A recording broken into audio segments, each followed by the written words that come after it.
কি ব্যাপারে বাবলা, কত টেনশন কিসের? একবার মন মরা হয়ে বসে আছিস কেন? ভাই, বাংলাদেশ আর ইন্ডিয়া ভাগ কেন হয়েছিল? ও এই ব্যাপার, আচ্ছা সমস্যা নাই।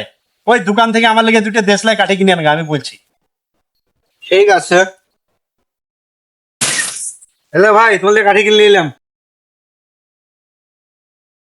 এলে কাঠি দুটো ধর, এই কাঠি থেকে দুটো দেশলাই বাইর কর। এইখানের মধ্যে যেটা নোংরা কাঠি সেটা ফেলে দে। এই কাঠিটার 20 টাকা ভেঙে ফেলে দে। কাঠিটা আমাকে দে।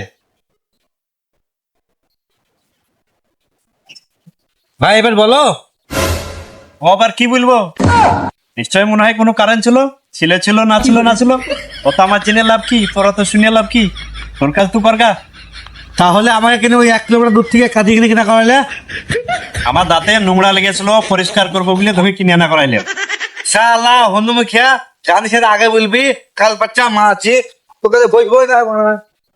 কে বলছি আমি জানি না? শালা আমি জানি যা তো তুই জানিস না। আমি এটাও জানি, হাতির 5খান ট্যাং, এখন অ্যাপেন্ডিক্স প্যারালাইজ হলে আমি কি করব? তুই দেখা শালা জানিস না।